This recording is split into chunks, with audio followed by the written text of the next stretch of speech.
तरीके से महाराष्ट्र के अंदर लोगों से मैं मिला, बहुत ही प्यारे लोग हैं, बहुत ही अच्छे लोग हैं। और लेकिन महाराष्ट्र पुलिस का मैं दिल से धन्यवाद देना चाहूँगा, महाराष्ट्र पुलिस का, महाराष्ट्र सरकार का, बहुत ही कोऑपरेटिव सरकार है। और वहाँ लोगों के मन में भेदभाव नहीं है लोगों के लिए कि भाई कानून, अगर व्यक्ति छोटा है तो उसके लिए गलत कानून होगा, बड़ा है तो गलत कानून होगा, सभी के लिए समान कानून है। लेकिन मुंबई देश की जो राजधानी है और वहाँ के जो पुलिस वाले हैं, उन तमाम पुलिस वालों को मैं दिल से सैल्यूट करता हूँ। वो लोग अपना कार्य पूरी ईमानदारी, निष्ठा भाव के साथ में करते हैं। और देश की जो महाराष्ट्र की सरकार है वो भी फुली कोऑपरेटिव सरकार है, और जो वहाँ का कह सकते हैं सिंहासन जो है वो बिल्कुल सही हाथों में है। एक और देश के प्रधानमंत्री जी हैं जो घाट घाट पे कपड़ा बदले, कोस कोस पे वाणी, हर प्रदेश में लंबी फेंके, बताओ कौन सा प्राणी। और हमारे बीच में अभी मोहित शर्मा भी आए हुए हैं खालसा हेल्प इंटरनेशनल में। चलिए मिलते हैं मोहित शर्मा, वो मुंबई से आए हुए, पूछ लेते हैं इनसे मुंबई में क्या क्या किया, क्या क्या हुआ और आगे इनका विचारधारा क्या है। मोहित शर्मा जी, सबसे पहले तो ये जो वीर जी मेरे बगल में खड़े हुए हैं, आपने देखा साथ में, सबसे पहले मैं इनका शुक्रिया अदा करना चाहूँगा क्योंकि मैं जब भी खालसा हेल्प, कौन वीर जी? ये पाजी खड़े हुए हैं हमारे से बड़े, गुरप्रीत सिंह जी, नाम खैर हमारे में बड़ों का नहीं लेते, हमारे लिए हमारे पाजी हैं ये। हाँ, तो मैं जब भी आता हूँ, चाहे रात को 11 बजे आऊँ, चाहे 12 बजे आऊँ, और जब भी गाजीपुर बॉर्डर आता हूँ, इनका खालसा हेल्प इंटरनेशनल में ये हमेशा बैठे हुए नज़र आते हैं, काम करते हुए नज़र आते हैं। लोगों को पेट भरने का कार्य, इंसानियत और मानवता जो सिखाती है, लोगों का पेट भरने का कार्य वो सर्वप्रथम करते हैं। तो इसलिए दिल से पाजी आपको सैल्यूट है और आपके काम को भी।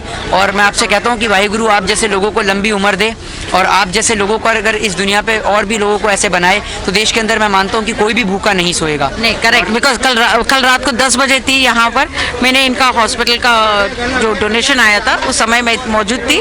तो इनका देखिए कितना इन्होंने बढ़िया कर रखा है, लोगों का पेट भरने के साथ साथ अगर किसी को कोई तकलीफ है तो उसके लिए मेडिकल की भी सुविधा, फिर उसके साथ साथ लोगों के मनोरंजन के लिए यहाँ पे टीवी की भी सुविधा। तो मतलब जो भी अपने उससे कर सकते हैं ये उसमें पूरी तरीके से अग्रसर हैं। और ये सोच के नहीं करे कि इनको उसका रिटर्न क्या मिलेगा, रिटर्न से इन्हें कोई मतलब नहीं। यहाँ पर इंसानियत के नाते, मानवता के नाते तमाम लोगों ने यहाँ पर लंगर लगा रखे हैं, और ऐसे सभी लोगों को मैं दिल से धन्यवाद करना चाहता हूँ, शुक्रगुजार करना चाहता हूँ कि आप जैसे लोग यहाँ पर बैठे हुए हैं, जिस कारण हमारे किसान भाई भी बैठे हुए हैं।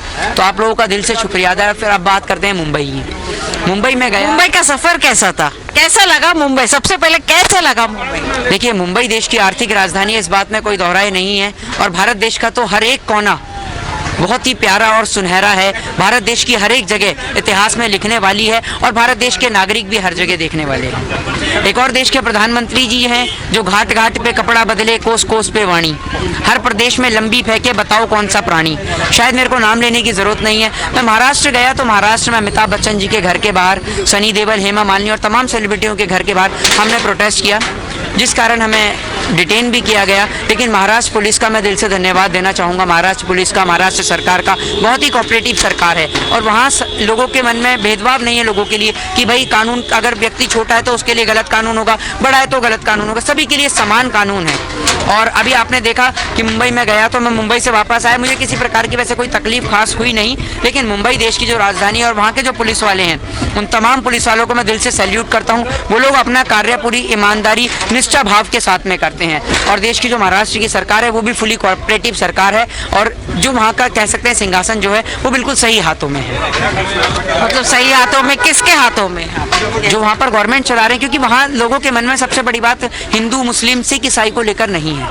जैसे आप देख रहे हैं आज लोगों के मन में जिस तरीके के भेदभाव पैदा किए जा रहे हैं, वो इस तरीके की भेदभाव लोगों के मन में बिल्कुल भी नहीं है। देखिए सरकार से, पॉलिटिशियन से मतलब नहीं है, लेकिन आप किस तरीके से, देखिए घर परिवार सभी का है, लेकिन देखा यह जाता है कि बच्चों के अंदर संस्कार किस तरीके के हैं। समझ रहे हैं, बच्चे आज के टाइम में सभी के हैं, लेकिन किसी के बच्चे अपने पिताजी के सामने भी गाली दे देते हैं, तो वो उनके संस्कारों को दर्शाता है। तो जिस तरीके से महाराष्ट्र के अंदर लोगों से मैं मिला, बहुत ही प्यारे लोग हैं, बहुत ही अच्छे लोग हैं। और वहाँ पर हम गए थे अमिताभ बच्चन, हेमा मालिनी घर के बाहर। अमिताभ बच्चन जी ने देश के किसानों को लेकर जो हमने उनको पर्चा दिया वो भी उन्होंने स्वीकार नहीं करा। देश के किसान को लेकर वो अमिताभ बच्चन जी जो अगर नवरत्न तेल का एडवर्टाइजमेंट करते हैं तो पूरा देश नवरत्न तेल लगाता है। अगर Amitabh Bachchan is a big brand. Ma'am देखिए मैं आपको एक बताऊं, मैं नहीं मानता ऐसे लोगों को ब्रांड, क्योंकि जो इस देश के अंदर लोगों के पेट भरने वाले के साथ नहीं खड़ा ना, वो ब्रांड नहीं, वो जीरो है, बिल्कुल जीरो है। वो रियल हीरो नहीं है, वो रियलिटी में विलियन है मैम, समझ रहे हैं आप। रियलिटी के हीरो देश के किसान हैं जो आज परेशान हैं। मैं उनसे ये नहीं कहता कि आप पक्ष में बोलिए, लेकिन आप पक्ष या विपक्ष में किसानों को लेकर राय तो रख सकते हैं। 6 साल पहले आप गाड़ी में आग लगाने की बात किया करते थे, लेकिन आज देश के किसान को लेकर आप चुप हैं। आप पूर्व सांसद रह चुके हैं, आपकी वाइफ सांसद रह चुके हैं, तो आज किसान को लेकर स्टेटमेंट देने में आप इतना डर क्यों रहे हैं? आपको किस बात का डर है? सत्ता की कुर्सी से आपको प्रेम है, या सत्ता के द्वारा आपको डराया जा रहा है, धमकाया जा रहा है? आप बोलिए ना। आपको अगर ये गलत लगता है तो आपको बोलने में दिक्कत क्या है? आप इतना सा भी स्टेटमेंट दे सकते हैं किसान को लेकर कि पक्ष में विपक्ष में, वो उनकी राय है, हम उनको नहीं समझा सकते। जो भी उनकी राय है पक्ष या विपक्ष में, उनको लेकर कुछ तो बोलना चाहिए था। वो तमाम सेलिब्रिटी जो अभिनेता से नेता बने, संसद भवन तक का सफर इस देश के किसानों ने तय कराया, लेकिन आज चुप और मौन है। तो क्या ऐसे लोगों के ऊपर शर्म नहीं आती कि हमने देश के अंदर कैसे नेताओं का चयन किया है? लेकिन मैंने देखा पिछले दिनों में, थोड़े महीने भर पहले, कि हेमा मालिनी आकर खेत में आकर कुछ कटाई की थी। आप फिर भी उनके घर के बाहर जाके धरना किए, उसके ऊपर आप कुछ कहना चाहेंगे? देखिए, निश्चित तौर पर कहना चाहेंगे। आप एक बात मुझे बताइए, हेमा मालिनी जी जो गेहूं काटने के लिए आ जाते हैं, कभी ट्रैक्टर पर बैठ के फोटो शूट कराती हैं, तो मात्र फोटो सेशन करा लेने से या गेहूं काटने से कोई भी किसान नहीं बन जाता।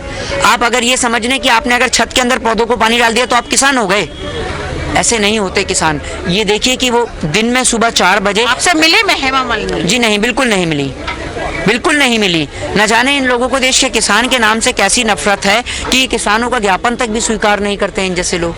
आखिर इनको भेजने वाला देश का किसान ही तो है, और आज किसान को लेकर कोई बयान नहीं दे रहे। तो बहुत शर्मसार ये तस्वीरें हैं कि हमारे बड़े बुजुर्ग यहाँ पर आकर बैठे हुए हैं, लेकिन हम कुछ नहीं कर पा रहे हैं।